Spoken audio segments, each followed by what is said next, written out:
Hello everyone, ఈ వీడియోలో organizational బిహేవియర్లో 5th యూనిట్ నేర్చుకున్నాం. సో మనకి అందులో ఫస్ట్ టాపిక్ ఏంటంటే organizational culture and organizational climate. So మనకి జనరల్గా ఆర్గనైజేషనల్ కల్చర్ అంటే ఏంటంటే ఒక ఆర్గనైజేషన్లో పీపుల్ ఉంటారు కదా, వాళ్ళ వాల్యూస్ని ఎలా షేర్ చేసుకుంటారు అండ్ వాళ్ళ నమ్మకాలు అండ్ వాళ్ళ వర్క్ ఎలా చేస్తున్నారు, ఎలా బిహేవ్ చేస్తున్నారు అని చెప్పేదాన్ని మనం ఆర్గనైజేషనల్ కల్చర్ అని చెప్పేసి అంటాం అనమాట.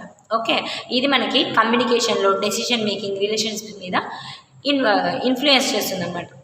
అయితే ఇందులో మనకి చూసినట్లయితే ఇది ఒకవేళ స్ట్రాంగ్ కల్చర్ ఉందనుకోండి, అంటే అందరూ కూడా మంచిగా బిహేవ్ చేసుకుంటూ అందరూ కలిసి వర్క్ చేశారనుకోండి, సక్సెస్ అనేది వస్తుంది ఆర్గనైజేషన్లో. ఒకవేళ ఆ కల్చర్ అనేది వీక్గా ఉందనుకోండి, దానివల్ల ఏమవుతుంది, ప్రాబ్లమ్స్ ఎక్కువ వస్తాయి అండ్ గ్రోత్ అనేది తగ్గుతుంది ఒక ఆర్గనైజేషన్లో. ఇది జరుగుతుంది అనమాట. నెక్స్ట్ వన్ ఏంటి, organizational climate. So organizational climate అంటే ఏంటంటే ఇది మనకి ఒక ఎంప్లాయీ వర్క్ ప్లేస్ని ఎలా ఫీల్ అవుతున్నాడు, వర్క్ ప్లేస్ ఎలా ఉందని చెప్పేసి ఫీల్ అవుతున్నారు అండ్ అందులో తన లీడర్షిప్ ఏంటి, టీమ్ వర్క్, కమ్యూనికేషన్ గురించి వ్యూ చేస్తే దాన్ని మనం ఆర్గనైజేషనల్ క్లైమేట్ అని చెప్పేసి అంటాం అనమాట. ఓకే, అయితే ఇది మనకి టైంని బేస్ చేసుకొని చేంజ్ అవుతూ ఉంటుంది. ఒక టైంలో వర్క్ ప్లేస్ అనేది నచ్చకపోవచ్చు, బట్ ఒకనొక టైంలో అది నచ్చుతుంది, అలా చేంజ్ అవుతూ ఉండొచ్చు అండ్ మళ్ళీ వర్క్ మీద ఎఫెక్ట్ అయి ఉంటుంది. ఒకరోజు వర్క్ అనేది ఎక్కువ ఉండొచ్చు, ఒకరోజు వర్క్ ఏంటంటే హెవీగా ఉండకుండా తక్కువ ఉండడం, అలాంటి వాటి మీద బేస్ చేసుకొని ఉంటుంది. జాబ్ సాటిస్ఫాక్షన్ మీద బేస్ చేసుకొని ఆర్గనైజేషనల్ క్లైమేట్ అనేది ఉంటుంది అనమాట. సో నెక్స్ట్ ఏంటి, factors effecting on organizational culture. So మనకి ఫస్ట్ ఆర్గనైజేషన్ కల్చర్కి ఎఫెక్ట్ చేసే ఫ్యాక్టర్స్ ఏంటివి అంటే పీపుల్ ఇన్ ద ఆర్గనైజేషన్. అంతే కదా, కల్చర్ అంటే ఏంటి, జనరల్గా ఒక ఆర్గనైజేషన్లో పీపుల్ యొక్క బిహేవియర్నే కదా మనం అని చెప్పేసి చెప్పింది కల్చర్ అనేది. సో పీపుల్ని బేస్ చేసుకో, అంటే ఎంప్లాయీస్ కల్చర్ని ఎలా చూస్తున్నారు అండ్ పీపుల్ అందరూ కూడా సేమ్ వాల్యూస్లో ఉన్నారా అండ్ స్ట్రాంగ్ కల్చర్ని క్రియేట్ చేస్తున్నారా లేదా అనే దాని మీద కూడా ఆర్గనైజేషనల్ కల్చర్ అనేది డిపెండ్ అయి ఉంటుంది. ఏంటి, ఎంప్లాయ్మెంట్ రిలేషన్షిప్ ఏంటంటే ఇప్పుడు మనకి కంపెనీ పాలసీస్ ఉంటాయి కదా, అవి ఎంప్లాయీస్ ఎలా బిహేవ్ చేస్తున్నారు, ఎలా ఫీల్ అవుతున్నారు అని చెప్పేసి చెప్తుంది అనమాట. నెక్స్ట్ వన్ ఏంటి, ఆర్గనైజేషనల్ స్ట్రక్చర్. సో ఇది ఏంటంటే ఒక స్ట్రక్చర్ అనమాట, వర్క్, రెస్పాన్సిబిలిటీస్ అవన్నీ కూడా మనం ఎలా అరేంజ్ చేస్తున్నాము అని చెప్పేసి దాన్ని బేస్ చేసుకొని కూడా కల్చర్ అనేది ఇన్ఫ్లుయెన్స్ అవుతుంది. నెక్స్ట్ వన్ ఏంటి, ఆర్గనైజేషనల్ ఎథిక్స్. అంటే ఇవి ఎథిక్స్ అంటే ఏంటి, జనరల్గా వాల్యూస్, బిలీఫ్స్ ఉంటాయి కదా అవన్నమాట. అయితే మనము రైట్ వేలో ఉందా అండ్ రాంగ్ వేలో గైడింగ్ ఉందా అని చెప్పేసి చూసి దాన్ని బట్టి ఫెయిర్ వర్క్ ఎన్వైరన్మెంట్ని క్రియేట్ చేస్తాం. నెక్స్ట్ ఏంటి, ఆర్గనైజేషన్ క్లైమేట్ మీద ఎఫెక్ట్ చేసే ఫ్యాక్టర్స్ ఏంటివంటే ఆర్గనైజేషనల్ కాంటెక్స్ట్. అంటే ఇప్పుడు మనకి దాని యొక్క గోల్స్ కావచ్చు, లేకపోతే దాని యొక్క పర్పస్ ఏంటి అని చెప్పేసి అవి కూడా వర్క్ ఎన్వైరన్మెంట్ మీద ఎఫెక్ట్ పడుతుంది. నెక్స్ట్ ఏంటి, స్ట్రక్చర్ అంటే ఏంటి, జనరల్గా మనకి దాని యొక్క రోల్ ఏంటి, దాని యొక్క రెస్పాన్సిబిలిటీ, వర్క్ ఉంటుంది కదా అండ్ మనం బెటర్ క్లైమేట్ని క్రియేట్ చేయడం మీద ఇది కూడా ఎఫెక్ట్ అవుతుంది.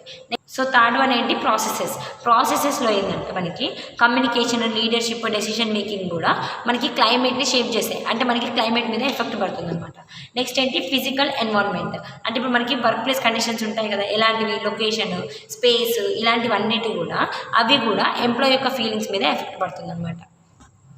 సో మనకి ఆర్గనైజేషనల్ క్లైమేట్ వల్ల ఇంపార్టెన్స్ ఏంటి, సో మనం చూసుకున్నట్లయితే ఇప్పుడు మనకి ఎంప్లాయీస్ ఎలా ఫీల్ అవుతున్నారు అనే దాని మీద ఎఫెక్ట్ అయి ఉంటుంది. ఒకవేళ ఎంప్లాయీస్ కనుక మంచిగా ఫీల్ అవుతున్నారు అనుకోండి, ఆర్గనైజేషనల్ గ్రోత్ అనేది ఉంటుంది.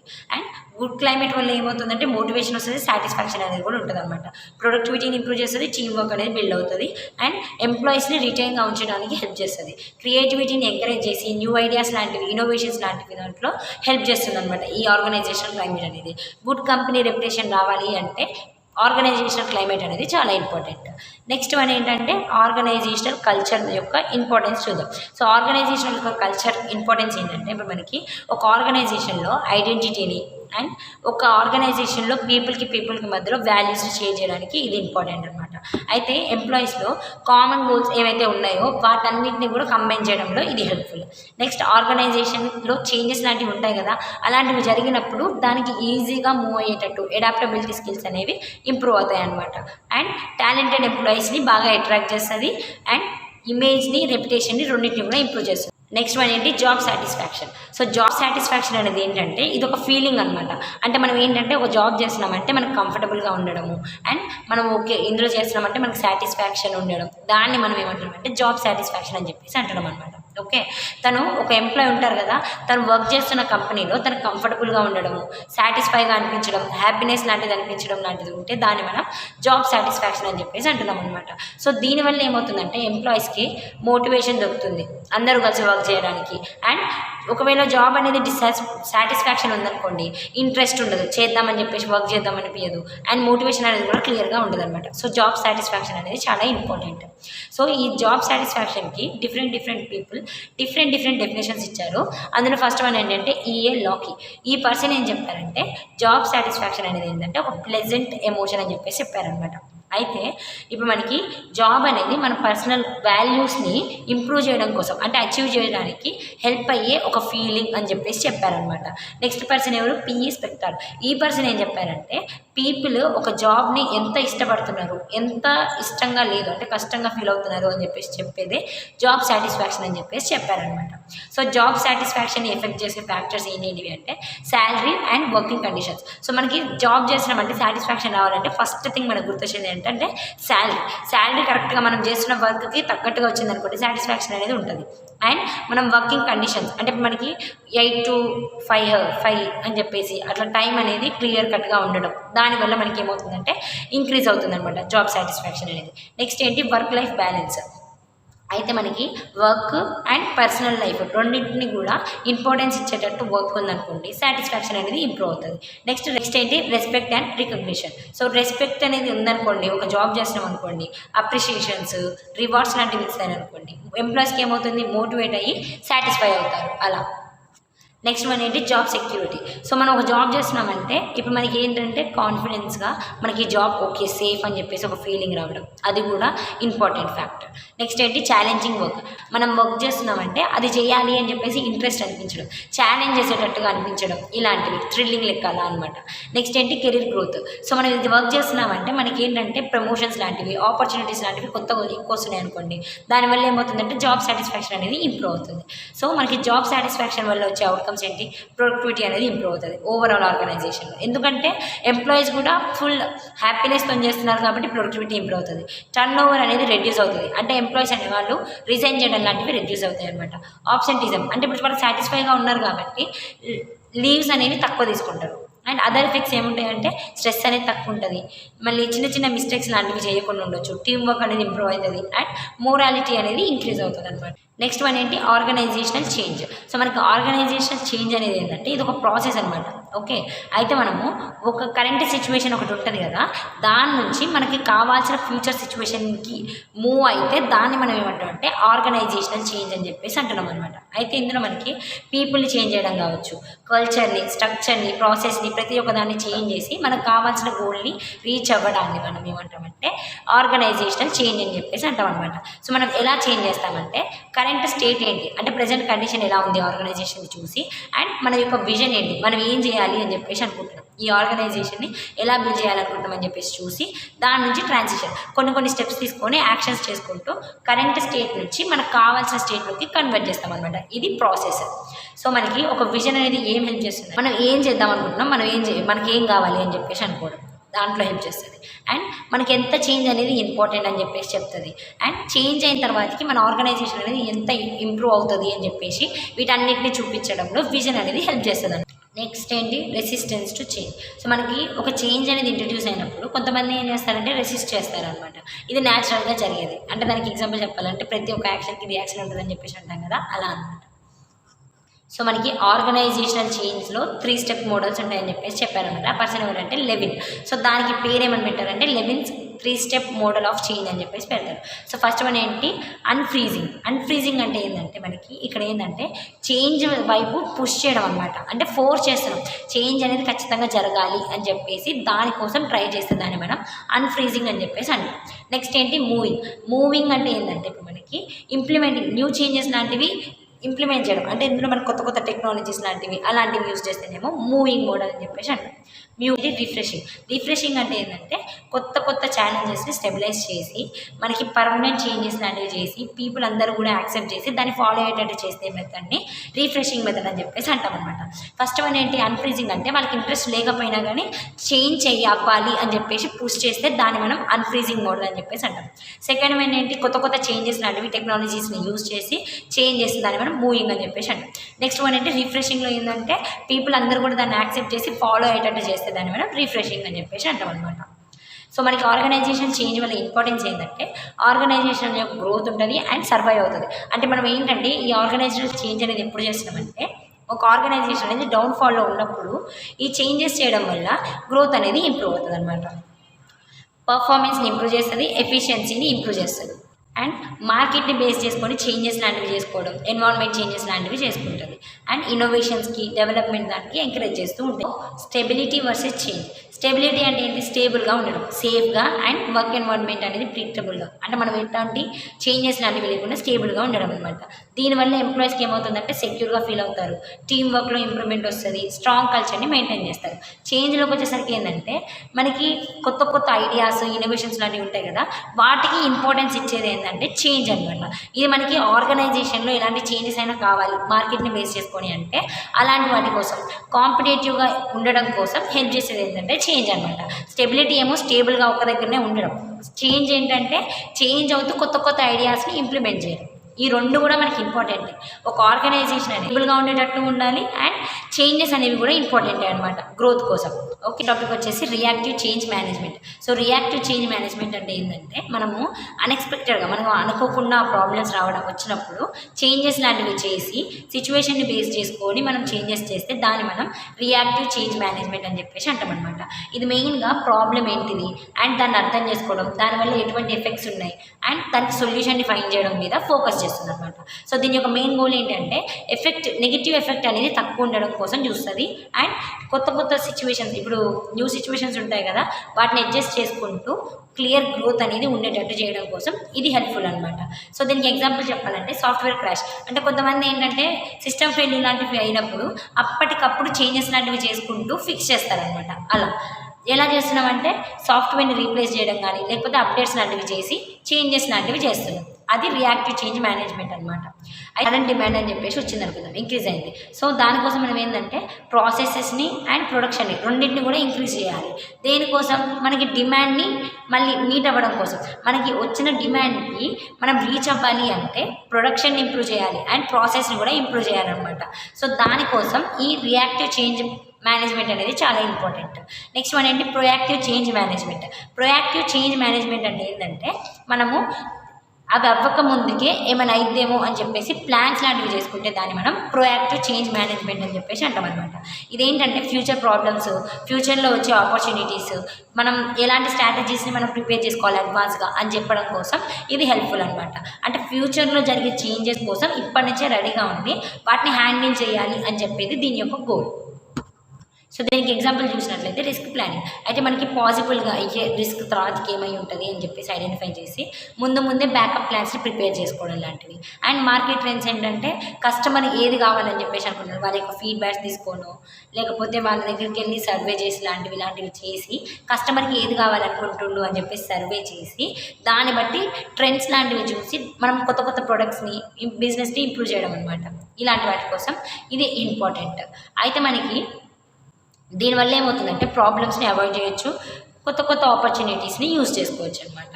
సో మనకి ప్రొయాక్టివ్కి రియాక్టివ్కి డిఫరెన్స్ చూసినట్లయితే రియాక్టివ్ ఏంటంటే ప్రాబ్లం అక్కరైన తర్వాతకి వస్తుంది, ప్రొయాక్టివ్ ఏంటంటే ప్రాబ్లం అక్కరవ్వక ముందుకి ఫ్యూచర్ ప్రిడిక్షన్ కోసం యూజ్ చేస్తాం అనమాట. కరెంట్ ఉన్న ఇష్యూ ఏంటి అని చెప్పేసి దాన్ని ఫిక్స్ చేయడం కోసం అండ్ ఫ్యూచర్లో ఉన్న దానికోసం ప్లాన్ చేసేనేమో ప్రొయాక్టివ్ అనమాట. కంట్రోల్ అనేది తక్కువ ఉంటుంది అంతే కదా, ఎందుకంటే ఆల్రెడీ ప్రాబ్లం అక్కడ అయిపోయింది కాబట్టి కంట్రోల్ అనేది లెస్ ఉంటుంది. అండ్ ప్రొయాక్టివ్లో ఏంటంటే మోర్ కంట్రోల్ అనేది ఉంటుంది అనమాట. ఫ్లెక్సిబిలిటీ అనేది కూడా లెస్, ఎందుకంటే మనం ముందు ప్రిడిక్ట్ చేయట్లేం కాబట్టి. ఇక్కడ ఏంటంటే మోర్ ఫ్లెక్సిబుల్గా ఉంటుంది. మనకి ప్రాబ్లం ఆల్రెడీ అయిపోయింది కాబట్టి మనకి ఇక్కడ ప్రాబ్లం ఏంటంటే ఎక్స్పెన్సివ్ అయ్యే ఛాన్సెస్ అనేవి ఉంటాయి అనమాట రియాక్టివ్ చేంజెస్లో. కానీ ఇక్కడ ఏంటంటే కాస్ట్ ఎఫెక్టివ్, మనం ఎంతలో ఉంటుంది అని చెప్పేసి ఎక్స్పెక్ట్ చేస్తామో అంతలో అయిపోయే ఛాన్సెస్ ఉంటాయి అనమాట. ఓకే, లాంగ్ టర్మ్లో లెస్ ఎఫెక్టివ్గా ఉంటుంది అండ్ మోర్ ఎఫెక్టివ్ ఏమో ప్రొయాక్టివ్ ఉంటుంది అనమాట. స్ట్రెస్ఫుల్ అనేది ఇది బాగా స్ట్రెస్ ఎక్కువ ఉంటుంది రియాక్టివ్ వల్ల, ఎందుకంటే ప్రాబ్లం అనేది అక్కరైంది కాబట్టి. ఇందులో ఏంటంటే స్ట్రెస్ అనేది తక్కువ, ఫ్యూచర్ కోసం చేస్తున్నాం కాబట్టి. డిస్టర్బ్ అయ్యే ఛాన్సెస్ ఉంటాయి, డిస్టర్బ్ అయ్యే ఛాన్స్ అనేది ఉండదు అనమాట. అంటే బిజినెస్ డిస్టర్బ్ అయ్యే ఛాన్సెస్ ఏమో రియాక్టివ్లో ఉంటాయి. ప్రొయాక్టివ్లో ఏంటంటే మనం దాన్ని మెయింటైన్ చేసుకుంటూ డిస్టర్బెన్స్ లాంటివి లేకుండా చూసుకోవచ్చు అనమాట. ఆపరేషన్స్ అనేవి కంటిన్యూగా చేస్తూ ఉండాలి, ఇక్కడేమో స్మూత్ ఆపరేషన్స్ లాంటివి చేస్తారనమాట. టీమ్ వర్క్ అనేది లెస్ ఉంటుంది, ఇక్కడ మోర్ టీమ్ వర్క్. అడాప్టబుల్గా ఉండడం అనేది కొంచెం రెడ్యూసిబుల్లో ఉంటుంది అనమాట, ఇక్కడ ఏంటంటే మోర్ అడాప్టబుల్గా ఉంటుంది అనమాట. సో ఇవి differences between proactive and reactive change managements. So next topic వచ్చేసి స్ట్రెస్ అంటే ఏంటి, జనరల్గా మన బాడీలో ఏదైనా మనకి ఇది చేయాలి అని చెప్పేసి అనిపించడం వల్ల, లేకపోతే ఏదైనా ఎక్కువ బర్డెన్ పడడం వల్లనో సైకలాజికల్గా రెస్పాన్స్ అనేది ఉంటే దాన్ని మనం ఏమంటామంటే స్ట్రెస్ అని చెప్పేసి అంటాం అనమాట. నార్మల్గా ఉన్న మన బాడీ అనేది స్ట్రెస్గా ఫీల్ అవుతుంది అని చెప్పేసి అంటాం కదా, అలా అనమాట. సో దీని యొక్క నేచర్ ఎలా ఉంటుందంటే ఇట్ ఈజ్ యూనివర్సల్. అంటే ఏంటంటే ఇక్కడ మనకి యూనివర్సల్గా ఎవ్రీ పర్సన్లో స్ట్రెస్ అనేది ఉంటుంది అనమాట. ఏదో ఒక రీజన్ మీద స్ట్రెస్ అనేది ఉంటుంది అని చెప్పేసి చెప్పడం. పాజిటివ్గా ఉండొచ్చు, నెగిటివ్గా కూడా ఉండొచ్చు స్ట్రెస్ అనేది. సో మనకి ఇందులో ఇంటరాక్షన్ అనేది ఇండివిజువల్గా అండ్ ఎన్వైర్న్మెంట్కి రెండింటికి మధ్యలో ఇంటరాక్షన్ అనేది ఇన్వాల్వ్ అయి ఉంటుంది అనమాట. సో మనకి స్ట్రెస్లో టైప్స్ ఉంటాయి. ఆ స్ట్రెస్ టైప్స్ ఏంటివంటే డ్యూరేషన్ని బేస్ చేసుకొని ఏంటుందంటే అక్యూట్ స్ట్రెస్ అంటే ఏంటంటే షార్ట్ టర్మ్ అనమాట. అంటే కొద్దిసేపు అలా ఉండి మన మైండ్ డిస్టర్బ్ అయ్యి మళ్ళీ ఓకేలే అని చెప్పేసి అనిపించడం అనమాట. ఇమీడియట్ డిమాండ్స్ వల్ల వచ్చే షార్ట్ టర్మ్ స్ట్రెస్ ఏంటంటే అక్యూట్ స్ట్రెస్. నెక్స్ట్ ఏంటి క్రోనిక్ స్ట్రెస్ అంటే లాంగ్ టర్మ్ అనమాట. మనకి అది ఆపుకోలేనంత స్ట్రెస్ లాంటిది రావడం. నెక్స్ట్ ఇంపాక్ట్ని బేస్ చేసుకొని ఏంటంటే యూస్ట్రెస్ అండ్ డిస్ట్రెస్. యూస్ట్రెస్ అంటే ఏంటంటే పాజిటివ్ స్ట్రెస్ అనమాట. ఇందులో మనకి ఏంటంటే మనం మోటివేట్ చేసుకొని పర్ఫార్మెన్స్ని ఇంప్రూవ్ చేసుకుంటాం. నెగిటివ్ స్ట్రెస్లో ఏంటంటే యాంగ్జైటీ వస్తుంది, పర్ఫార్మెన్స్ అనేది డిక్రీజ్ అవుతుంది, మనకంటూ హెల్త్ ఇష్యూస్ వస్తాయి, అలాంటివి అనమాట. సో దీనివల్ల మనకు వచ్చే కాజెస్ ఏంటి, personal problems like health issues వస్తాయి, వర్క్ రిలేటెడ్ ప్రెషర్ వస్తుంది, ఫినాన్షియల్గా డిఫరెన్సెస్ వస్తాయి, అండ్ ఎన్విరాన్మెంటల్ ఫ్యాక్టర్స్లో కూడా డిఫరెన్స్ అంటే మనకి ఎఫెక్ట్ అయ్యే ఛాన్సెస్ ఉంటాయి అనమాట. సో దీని యొక్క సిమ్టమ్స్ ఎలా ఉంటాయంటే ఫిజికల్గా ఏంటంటే హెడేక్ వస్తుంది, బీపీ ఇంక్రీజ్ అవ్వడం, మజిల్ టెన్షన్ ఇలాంటివి. ఎమోషనల్గా చూసినట్లయితే ఏంటంటే యాంగ్జైటీ, డిప్రెషన్ లాంటివి, మూడ్ స్వింగ్స్, ఇరిటబిలిటీ అలాంటివి. కాగ్నిటివ్లో ఏంటంటే పూర్ కాన్సన్ట్రేషన్ కరెక్ట్గా చేయలేము, మెమరీ ప్రాబ్లమ్స్, నెగిటివ్ థింకింగ్ ఇలాంటివి జరగచ్చు. బిహేవియరల్గా ఏంటంటే సబ్స్టెన్స్ అబ్యూస్. అంటే మనం ఏంటంటే కోపం రాగానే కొంతమంది వాళ్ళ చేతిలో ఏది ఉంది అని చూడకుండా దాని కింద పడేది అన్నట్టు చేస్తారు, అలా అనమాట. సోషల్ విత్డ్రావల్ అంటే అందరితో కమ్యూనికేట్ అవ్వలేదు. స్లీపింగ్ అండ్ ఈటింగ్ అనేది ఒక టైం టు టైం చేసేది కూడా అది డిస్టర్బ్ అయ్యి చేంజ్ అయ్యే ఛాన్సెస్ ఉంటాయి అనమాట. సో మనకి దీనివల్ల కంపెనీలో వచ్చే ఎఫెక్ట్స్ ఏంటంటే ప్రొడక్టివిటీ అనేది డిక్రీజ్ అవుతుంది, హెల్త్ ప్రాబ్లమ్స్ వస్తాయి, రిలేషన్షిప్స్ అనేవి డిక్రీజ్ అయితే బర్న్ అవుట్ అయ్యే ఛాన్సెస్ ఉంటాయి అనమాట. ఓకే, నెక్స్ట్ ఏంటి వర్క్ స్ట్రెస్సర్స్ అంటే ఏంటంటే ఇవి ఏంటంటే ఒక కండిషన్స్ అనమాట, లేకపోతే ఫ్యాక్టర్స్ అని చెప్పి అనొచ్చు. ఒక వర్క్ ప్లేస్లో మనకి ఏంటంటే స్ట్రెస్ వచ్చే ఛాన్సెస్ అంటే ఇప్పుడు మనం ఒక వర్క్ ప్లేస్ అంటే ఏంటి, ఒక ఆర్గనైజేషన్ అని చెప్పేసి అనుకోవచ్చు. అక్కడ మనకి ఏమవుతుందంటే ఎంప్లాయీస్కి మధ్యలో స్ట్రెస్ని క్రియేట్ చేస్తుంది. ఆ ఫ్యాక్టర్ని మనం ఏమంటామంటే వర్క్ స్ట్రెస్సర్స్ అని చెప్పేసి పిలుస్తాం అనమాట. సో ఇందులో మనకి టైప్స్ ఉంటాయి. ఫస్ట్ వన్ ఏంటంటే టాస్క్ రిలేటెడ్ స్ట్రెస్సర్స్. ఇదేంటంటే ఎక్సెసివ్ వర్క్ లోడ్ లేకపోతే repetitive task. Excessive work load అంటే ఏంటి, జనరల్గా మనకి వర్క్ అనేది ఓవర్లోడ్ అవ్వడము, టైట్ డెడ్ లైన్స్ అంటే ఈ టైంలోకి మీరు కంప్లీట్ చేయాలి అని చెప్పేసి ఇలాంటివి, రీసోర్సెస్ అనేవి కరెక్ట్గా ఉండకపోవడం వల్ల, రిపిటేటివ్ టాస్క్ ఉండడం వల్ల, ఇలాంటి వాటి వల్ల వచ్చే స్ట్రెస్ని మనం టాస్క్ రిలేటెడ్ స్ట్రెస్సర్స్ అని చెప్పేసి అంటాం. నెక్స్ట్ ఏంటి రోల్ రిలేటెడ్ స్ట్రెస్సర్స్. అంటే మనకి రోల్ అంబిగ్విటీ అంటే మనకి జాబ్ రెస్పాన్సిబిలిటీస్ అనేవి అన్క్లియర్గా ఉండడము, కాన్ఫ్లిక్ట్స్ లాంటివి, మనం అనుకున్న దానికి వేరే పీపుల్ ఎక్స్పెక్టేషన్స్కి డిఫరెంట్ ఉండడం వల్ల కాన్ఫ్లిక్ట్స్ రావడము. రోల్ ఓవర్లోడ్ అంటే మనకి రెస్పాన్సిబిలిటీస్ అనేవి మనకు ఉండాల్సిన దానికంటే లిమిటెడ్ కంటే అన్లిమిటెడ్గా ఉండడం, అలాంటి వాటి వల్ల వచ్చే స్ట్రెస్ ఏంటంటే రోల్ రిలేటెడ్ స్ట్రెస్సర్స్. నెక్స్ట్ వన్ ఏంటి ఆర్గనైజేషనల్ స్ట్రెస్సర్స్. అంటే ఇప్పుడు మనకి మేనేజ్మెంట్ ప్రాక్టీసెస్ అనేవి క్లియర్గా ఉండకపోవడం వల్ల, జాబ్ సెక్యూరిటీ ప్రొడ్యూస్ చేయకపోవడం వల్ల, పార్టిసిపేషన్ డెసిషన్ మేకింగ్ చేద్దాం అనుకున్నా కానీ దాంట్లో మనకి పార్టిసిపేషన్ లాంటివి ప్రొవైడ్ చేయకపోవడం వల్ల, అలాంటి వాటి వల్ల కూడా స్ట్రెస్ అనేది వస్తుంది. నెక్స్ట్ ఏంటి ఇంటర్పర్సనల్ స్ట్రెస్సర్స్. ఇంటర్పర్సనల్ అంటే ఏంటంటే కొలీగ్స్కి మధ్యలో కాన్ఫ్లిక్ట్స్ రావడం, హెరాస్మెంట్, బుల్లింగ్ లాంటివి వర్క్ ప్లేస్లో జరగడం వల్ల వచ్చే స్ట్రెస్ ఇది. నెక్స్ట్ ఏంటి ఫిజికల్ ఎన్వైరన్మెంట్ స్ట్రెస్సర్స్ ఏంటంటే నాయిస్, హీట్, ఓవర్ క్రౌడెడ్ అంటే మనకి ఎక్కువ మంది ఉన్నారనుకోండి చికాకు అనిపిస్తుంది అని చెప్పేసి అంటారు కదా, అలాంటివి. వర్కింగ్ కండిషన్స్ అనేవి కరెక్ట్గా ఉండకపోవడం వల్ల వచ్చే స్ట్రెస్ ఏంటంటే ఇవి. నెక్స్ట్ ఏంటి కెరీర్ డెవలప్మెంట్ స్ట్రెస్సర్స్ అంటే ఏంటంటే మనకి స్కిల్ అనేది మనం చేసే వర్క్కి మన స్కిల్కి మ్యాచ్ అవ్వకపోవడం వల్ల వచ్చే స్ట్రెస్ అనమాట ఇది. ప్రమోషన్ ఆపర్చునిటీస్ అనేవి లేకపోవడం వల్ల వచ్చే స్ట్రెస్ ఏంటంటే కెరీర్ డెవలప్మెంట్ స్ట్రెస్సర్స్ అనమాట.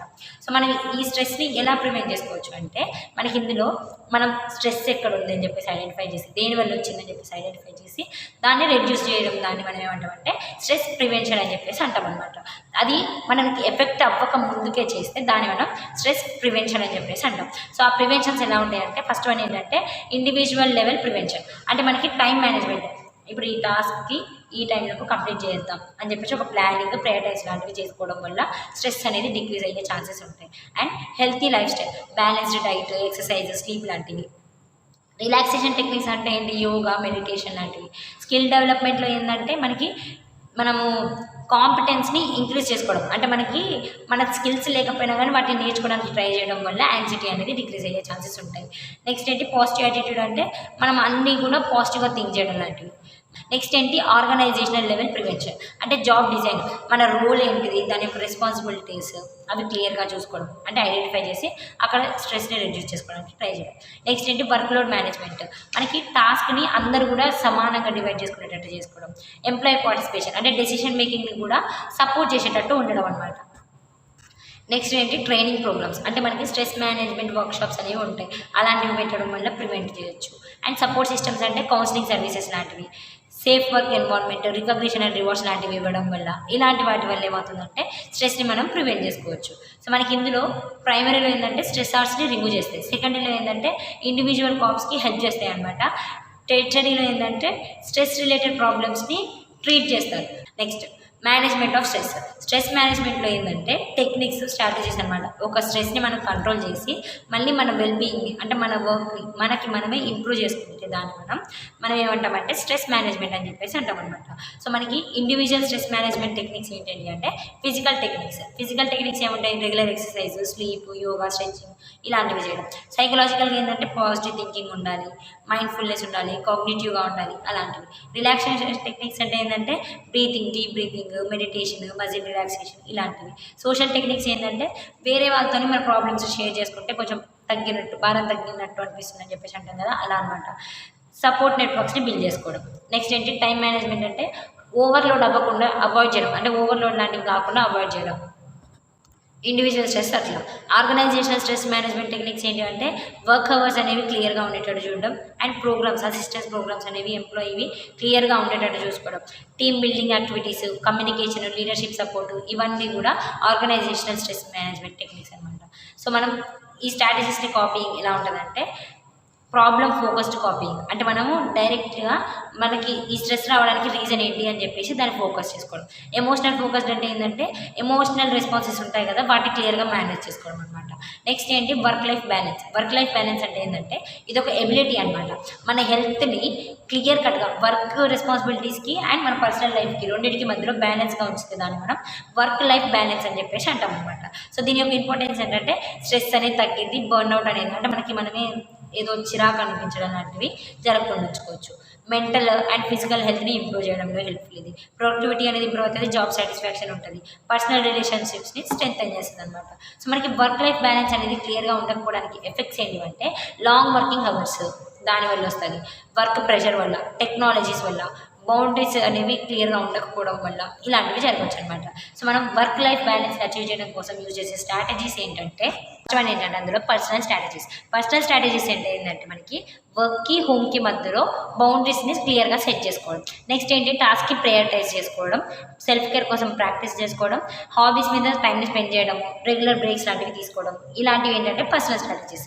నెక్స్ట్ ఏంటి వర్క్ ప్లేస్ స్ట్రాటజీస్ అంటే జనరల్గా ఏముంటాయి వర్కింగ్ అవర్స్కి ఫ్లెక్సిబుల్గా ఉండేటట్టు, అంటే ఈ టైం నుంచి ఈ టైం వరకు ఉంటాయి అన్నట్టు అట్లా పెట్టుకోవడము. వర్క్ ఆప్షన్స్ని మనగా అనుకోవడం లాంటివి, లీవ్స్ లాంటివి ఎప్పుడు కావాలంటే అప్పుడు ఉండేటట్టు ఉండే పాలసీస్ లాంటివి, సపోర్టివ్ మేనేజ్మెంట్ ఉండేటట్టు ఉండడం, ఇలాంటివి స్ట్రాటజీస్ అనమాట వర్క్ ప్లేస్లో. నెక్స్ట్ ఏంటి టైం మేనేజ్మెంట్ టెక్నిక్స్ ఏముంటాయి జనరల్గా మనకి టు డూ లిస్ట్, అంటే మనము ఈ టైంకి ఇది చేద్దామని చెప్పేసి ఒక టైం టేబుల్ లాగా అనమాట. డెలిగేషన్ ఆఫ్ వర్క్ అంటే వర్క్ని ఈ టైంలో కంప్లీట్ చేయడము, మల్టీ టాస్కింగ్ అనేది ఒకేసారి చేయడం లాంటివి అవాయిడ్ చేయడము, ఇవన్నీ ఏంటంటే స్ట్రాటజీస్ అనమాట వర్క్ని లైఫ్ని బ్యాలెన్స్గా ఉంచుకోవడం కోసం. నెక్స్ట్ టాపిక్ ఏంటి organizational development. So organizational development అంటే ఏంటంటే ఇది ఒక బిహేవియరల్ సైన్స్ అనమాట. ఓకే, ఇది మెయిన్గా మనకి theories, values, strategies and techniques మీద బేస్ చేసుకొని ఉంటుంది. దీని యొక్క మెయిన్ గోల్ ఏంటంటే చేంజ్. ఇప్పుడు ఆర్గనైజేషన్ వర్క్ ఉంటుంది కదా, దాన్ని చేంజ్డ్ ప్లాన్ ఉంటుంది కదా, దాని గురించి ఫోకస్ చేస్తే దాన్ని మనం ఆర్గనైజేషనల్ డెవలప్మెంట్ అని చెప్పేసి అంటాం అనమాట. ఓకే, ఇది దేనికోసము, ఏ పర్పస్ కోసం అంటే ఇండివిజువల్ డెవలప్మెంట్ కోసం అండ్ ఆర్గనైజేషనల్ పర్ఫార్మెన్స్ని ఇంక్రీజ్ చేయడం కోసం అనమాట. చేస్తే దాన్ని మనం ఆర్గనైజేషనల్ డెవలప్మెంట్ అని చెప్పేసి అంటాం అనమాట. నెక్స్ట్ దీని యొక్క ఆబ్జెక్టివ్స్ ఏంటంటే మనకి కమ్యూనికేషన్, పీపుల్కి మధ్యలో కమ్యూనికేషన్ అనేది ఓపెన్గా ఉండడంలో ఇంక్రీజ్ చేస్తుంది, కమిట్మెంట్ని ఇంక్రీజ్ చేస్తుంది, self direction and self control అనేది ఉంటుందన్నమాట. సో మనకి ఇందులో ఏంటంటే మెంబర్స్ అందరూ కూడా ఎనాలిసిస్ ఇంప్లిమెంటేషన్ ప్రాసెస్లో ఇన్వాల్వ్ అయ్యేటట్టు చేస్తుంది అనమాట. అంతేకాకుండా మనకి ప్రతి ఒక్కరికి మధ్యలో ట్రస్ట్ సపోర్ట్ని ఎంప్లాయీస్కి మధ్యలో సపోర్ట్ని ప్రొవైడ్ చేయడంలో ఇంక్రీజ్ చేయడానికి కోసం ఈ ఆర్గనైజేషనల్ డెవలప్మెంట్ అనేది ఇంపార్టెంట్. సో మనకి అంతేకాకుండా స్ట్రాటజిక్ సొల్యూషన్స్ని డెవలప్ చేయడం కోసం, అంటే ఇప్పుడు మనకి ప్రాబ్లమ్స్ ఉంటాయి కదా, వాటిని స్ట్రాటజిక్గా సొల్యూషన్స్ ఆలోచించడం కోసం ఇది దీని యొక్క ఆబ్జెక్టివ్. అండ్ మనకి ఇండివిజువల్గా అండ్ గ్రూప్ రెస్పాన్సిబిలిటీస్ రెండింటిని కూడా బ్యాలెన్స్ చేయడంలో ఇది బాగా హెల్ప్ చేస్తుంది అనమాట. సో దీని యొక్క క్యారెక్టరిస్టిక్స్ కానీ ఫీచర్స్ ఏంటి అంటే అటెన్షన్ ఆన్ ఎంటైర్ ఆర్గనైజేషన్. అంటే ఇప్పుడు మనకి ఆర్గనైజేషనల్ డెవలప్మెంట్ అనేది హోల్ ఆర్గనైజేషన్ మీద ఫోకస్ చేస్తుంది, ఓన్లీ ఒక జాబ్ మీద ఒక స్పెసిఫిక్ డిపార్ట్మెంట్ మీద ఫోకస్ చేయదన్నమాట. ఇది మెయిన్గా మనకి ప్రతి ఒక్కరు కూడా నేర్చుకోవడం అండ్ ఇంప్రూవ్ అవ్వడం మీద హెల్ప్ చేస్తుంది. నెక్స్ట్ ఏంటి సిస్టమ్ ఓరియంటెడ్. అంటే ఇప్పుడు మనకి ఇది ఏంటంటే ఆర్గనైజేషన్ని ఒక ఇంటర్ కనెక్టెడ్ పార్ట్స్ లాగా ట్రీట్ చేస్తుంది అనమాట. అంటే ఆర్గనైజేషన్ అంటే all the departments and all the jobs అని చెప్పేసి చెప్తుంది అనమాట. అయితే అన్ని డిపార్ట్మెంట్స్ కూడా కలిసి వర్క్ చేస్తాయి, అంటే ప్రాపర్ కోఆర్డినేషన్తో చేస్తే బెటర్ పర్ఫార్మెన్స్ అనేది ఉంటుంది అనమాట. ఇది దీని యొక్క ఫీచర్. నెక్స్ట్ ఏంటి యాక్షన్ రీసెర్చ్. యాక్షన్ రీసెర్చ్ అంటే ఏంటంటే ఇప్పుడు మనకి ఈ ఆర్గనైజేషన్ డెవలప్మెంట్ అనేది మనకి రియల్ వర్క్ ప్లేస్ని యూజ్ చేసుకొని ప్రాబ్లమ్స్ ఏంటి వాటికి సొల్యూషన్ని ఫైండ్ అవుట్ చేయడంలో ఇది హెల్ప్ చేస్తుంది. ఇందులో మనకి సిచ్యువేషన్ అనలైజ్ చేయడము అండ్ ఒక్కొక్క సిచ్యువేషన్ని స్టెప్ బై స్టెప్ ఇంప్రూవ్మెంట్ చేయడం లాంటివి ఇన్వాల్వ్ అయి ఉంటాయి అనమాట. నెక్స్ట్ ఏంటి ప్రాబ్లమ్ సాల్వింగ్. జనరల్గా మనకి ప్రాబ్లమ్స్ లాంటివి ఉంటాయి కదా, వాటిని ప్రాక్టికల్ ఎక్స్పీరియన్స్తో కానీ డేటాని మనం ఎలాంటి ఇష్యూస్ లాంటివి ఉంటే వాటిని ఎఫెక్టివ్గా ఇంప్రూవ్మెంట్ చేసి దాంట్లో డెవలప్మెంట్ కోసం హెల్ప్ చేస్తుంది అనమాట. నెక్స్ట్ ఏంటి గ్రూప్ ప్రాసెస్. అంటే ఏంటి మనకి ఈ ఆర్గనైజేషన్ డెవలప్మెంట్ అనేది టీమ్ వర్క్ గ్రూప్ యాక్టివిటీస్కి ఇంపార్టెన్స్ ఇస్తుంది. అంతేకాకుండా కమ్యూనికేషన్ రిలేషన్షిప్స్ కోఆపరేషన్కి పీపుల్కి మధ్యలో కోఆపరేషన్కి హెల్ప్ చేస్తుంది. నెక్స్ట్ ఏంటి ఫీడ్బ్యాక్ వల్ల ఏమవుతుందంటే కంపెనీలో వర్క్ చేసే అంటే ఒక ఆర్గనైజేషన్లో వర్క్ చేసే ఎంప్లాయీస్ ఏమనుకుంటున్నారు, వాళ్ళ యొక్క ఒపీనియన్స్ ఏంటని చెప్పేసి తెలుసుకోవచ్చు. అండ్ డెసిషన్ మేకింగ్లో సపోర్ట్ చేస్తుంది. డిస్కషన్స్ షేర్డ్ ఐడియాస్ అనేవి కొత్త ఐడియాస్ని షేర్ చేసుకోవడంలో హెల్ప్ చేస్తుంది అనమాట. Learning through experience. సో మనకి ఎంప్లాయీస్ అనేవాళ్ళు వాళ్ళు చేసిన వర్క్ని బేస్ చేసుకొని ఎక్స్పీరియన్స్ని బేస్ చేసుకొని వాళ్ళు ఏం చేస్తున్నారంటే బిహేవియర్ని ఇంప్రూవ్ చేసుకుంటారు, స్కిల్స్ని ఇంప్రూవ్ చేసుకుంటారు. నెక్స్ట్ ఏంటి కాంటిజెన్సీ ఓరియంటెడ్. అంటే మనకి ఇది ఏంటంటే ఇది ఫ్లెక్సిబుల్గా ఉంటుంది. సొల్యూషన్ అనేది సిచ్యువేషన్ని బేస్ చేసుకొని ఉంటుంది. అందులోనూ మనం చూస్ చేసుకునే సొల్యూషన్ అనేది బెస్ట్ అప్రోచ్ అయ్యి ఉండేటట్టుగా చూసుకుంటుంది అనమాట, కరెంట్ కండిషన్ని బేస్ చేసుకొని. నెక్స్ట్ టాపిక్ ఏంటంటే ఆర్గనైజేషనల్ ఎఫెక్టివ్నెస్ అంటే ఏంటంటే ఒక కంపెనీ అనేది దాని గోల్స్ని రీచ్ అవ్వడం ఎలా రీచ్ అవుతుంది అంటే ఎలా అచీవ్ చేసుకుంటుంది, పీపుల్ని యూజ్ చేసుకొని అంటే ఎంప్లాయీస్ని రీసోర్సెస్ని సిస్టమ్స్ని యూజ్ చేసుకొని తన గోల్ని ఎలా రీచ్ అవుతుంది అని చెప్పేదాన్ని మనం ఆర్గనైజేషనల్ ఎఫెక్టివ్నెస్ అని చెప్పేసి అంటాం అనమాట. అయితే ఇందులో మనకి వర్క్ చేయడం గురించే కాకుండా మనకి వర్క్ అనేది కరెక్ట్గా జరుగుతుందా లేదా, రిజల్ట్ అనేది కరెక్ట్గా ఉందా లేదా అని చెప్పేసి కూడా ఫోకస్ చేస్తుంది. సో దీంట్లో మనకి కీ కాంపోనెంట్స్ ఏంటంటే గోల్ అచీవ్మెంట్. సో ఒక ఆర్గనైజేషన్ అనేది సక్సెస్ఫుల్గా దాని యొక్క టార్గెట్ని రీచ్ అయిందా లేదా అని చెప్పేసి చూసుకోవడంలో హెల్ప్ చేస్తుంది. అండ్ ప్రాఫిట్ అనేది దాని యొక్క టార్గెట్ని రీచ్ అయ్యేటట్టు ప్రాఫిట్ క్వాలిటీ సర్వీసెస్ని రీచ్ అయ్యేటట్టు చేస్తుంది అనమాట. నెక్స్ట్ ఏంటి రీసోర్స్ అలైన్మెంట్ అంటే ఏంటంటే మనకు యూజ్ చేసే ప్రతి ఒక్క రీసోర్స్ కూడా ప్రాపర్గా యూజ్ చేసేటట్టు అండ్ గోల్ ఓరియంటెడ్గా ఉండేటట్టు చూసుకుంటుంది. Next adaptability and innovation. Adaptability అంటే ఏంటంటే చేంజెస్కి అడ్జస్ట్ అయ్యేటట్టు ఒక ఆర్గనైజేషన్ అనేది అలా చూసుకుంటుంది. ఆర్గనైజేషన్ ఇంప్రూవ్మెంట్కి కొత్త ఐడియాస్ ఎప్పుడెప్పుడు కావాలనో అలాంటి వాటి దగ్గర యూస్ఫుల్ అవుతుంది అనమాట. నెక్స్ట్ ఏంటి లీడర్షిప్ అండ్ కల్చర్. లీడర్షిప్ అంటే ఏంటంటే మనకి ఒక ఆర్గనైజేషన్లో పాజిటివ్ వర్క్ ఎన్వైరన్మెంట్ కావాలి అండ్ గుడ్ లీడర్స్ ఉన్నారనుకోండి, దానివల్ల ఏమవుతుందంటే ఆర్గనైజేషన్ అనేది దాని యొక్క గోల్ని ఈజీగా రీచ్ అవుతుంది. నెక్స్ట్ ఏంటి స్టేక్ హోల్డర్ వాల్యూస్. మనకి ఒక ఆర్గనైజేషన్ అనేది ప్రతి ఒక్క ఎంప్లాయీకి వాల్యూ లాంటివి కస్టమర్స్కి ఓనర్స్కి సొసైటీకి ప్రతి ఒక్కరికి కూడా వాల్యూస్ లాంటివి ఇవ్వడం అనేది దీని యొక్క నేచర్ అనమాట. సో ఇది ఓవరాల్ 15. Thank you.